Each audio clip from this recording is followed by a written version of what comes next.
Ребята, основные проверки генератора производятся на заведенном двигателе. Есть риск получения серьезных травм и увечий от ремней, приводов и включившегося вентилятора. Если вы не уверены в себе, обратитесь к автоэлектрику. Для тех, кто осознает и принимает данные риски, начнем. До того, как вы заведете автомобиль, необходимо проверить натяжку ремня генератора и привести ее в норму.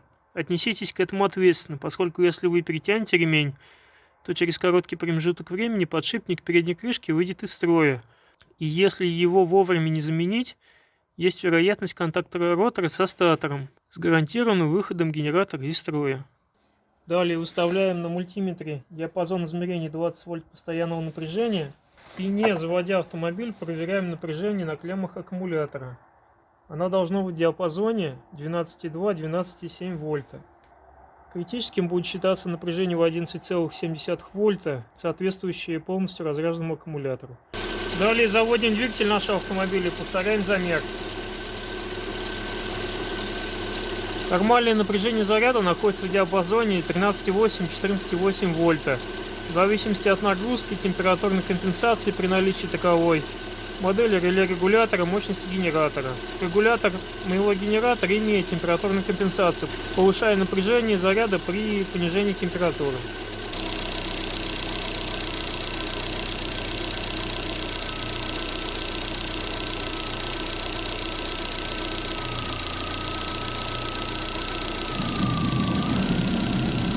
Напряжение также должно быть в диапазоне 13,8-14,8 вольта.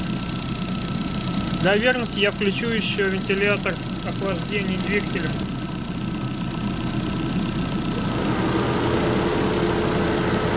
Как видите, даже в этой ситуации напряжение находится в пределах диапазона. Очень важно проверить напряжение именно на самом генераторе, а не только в бортовой сети автомобиля.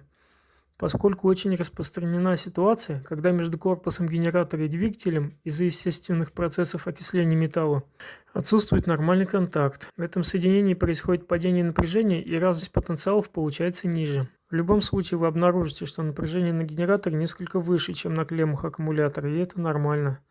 Но желательно минимизировать это падение. Из полученных значений можно уже сделать вывод о состоянии генератора, однако из-за разнообразия регуляторов вариантов очень много. Разберем несколько примеров. Здесь оба напряжения в допустимом диапазоне, просадка не так велика. Пожалуй, стоит определить место просадки и действовать по ситуации. На этом примере напряжение в норме, но просадка великовата, и если она в основном падает на клемме генератора, то сильно греет ее, в связи с чем, если и дальше сильно нагружать генератор, просадка станет еще больше и в итоге может вывести диодный мост из строя. Если же она по массе, достаточно найти и зачистить место плохого контакта. Здесь ситуация аналогична, но аккумулятор уже испытывает недозаряд. Здесь либо превышена нагрузка на генератор, либо его неисправность. Также проверьте натяжку ремня генератора, состояние щеточного узла и контактных колец генератора. Если это генератор с управлением от ЭБУ двигателя, также может быть в обрыве один из его проводов. Здесь зарядки нет вообще. Проверьте силовые предохранители цепи генератора. Если они в порядке, а у вас самовозбуждающийся генератор, к примеру, как на автомобилях Ford, генератор неисправен. Если генератор с возбуждением, проверьте цепь возбуждения, в том числе и лампу накаливания сигнализатора аккумулятора в панели приборов. В настоящее время в панелях приборов лампа накаливания уже не используется. Панели сами выдают напряжение возбуждения для генератора. Неисправность панели приборов по цепи возбуждения редка, но тоже встречается. Кстати, интересный момент. Если такую лампу заменить на светодиодную, то возможна следующая неисправность. Такая ситуация встречается у генераторов, имеющих регулятор, управляемый блоком управления двигателем. Вероятная причина – сгорел предохранитель питания регулятора, или в обрыве или неконтакте питающего провода регулятора. Симптомами того же самого могут быть показаны и здесь признаки.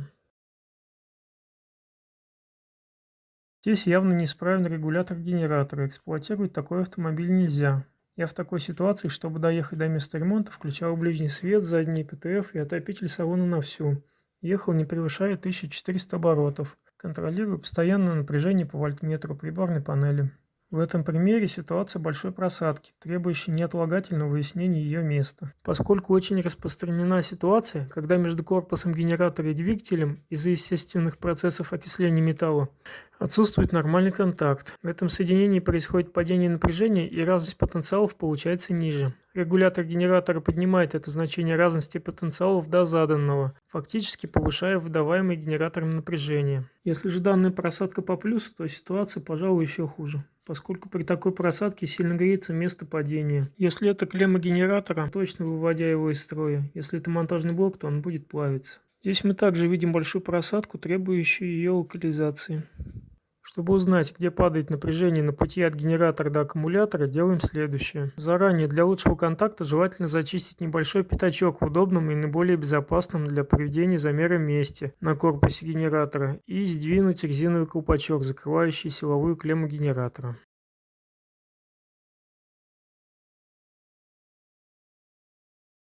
Далее включаем потребители, встаем одним щупом на плюс генератора, касаясь шпильки, а вторым на положительную клемму аккумулятора. Тем самым мы замеряем сначала общее падение напряжения в плюсовой цепи. Мультиметр покажет его в вольтах.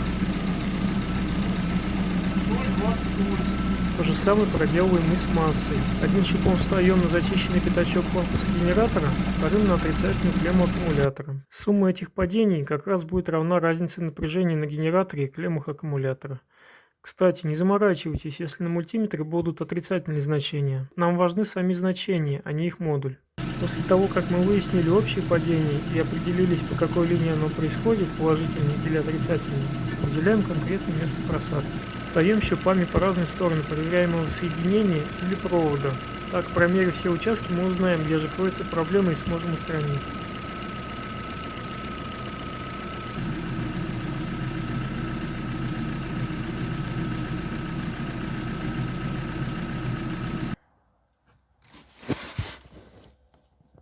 В реальности видно, что все здесь чистенько. Никакой зеленочки, ничего такого страшного нет. Здесь, конечно, другой разговор. Здесь водичка попадала через чехол, зеленочка. И у нас, по всей видимости, вот в этом обжиме, где провод обжимается в гильзу, вот здесь идет и просадка. То есть не на самой гильзе, а вот на соединении провода и гильзы. Ну, надо как-то адекватно к этому отнестись. У меня вот честно нет желания за 0,3 вольта откусывать этот провод, менять его. Просадка не критичная. И вот этот болт генератора, он из-за просадки может маленько греться. Я его трогал, он не так сильно греется, даже под максимальной нагрузкой, и в рабочем режиме будет все нормально. Так что пока оставляем все как есть. Как только будет хуже, обожму кусочек и соединю. Многие скажут, что такое нельзя соединять. Да нет, ребята, на самом деле можно. На эту тему хочу создать отдельное видео. То, что пайка применительно к автомобилям, а наоборот хуже. И можно соединить так, что будет идеально и навсегда. Ссылочка появится сверху.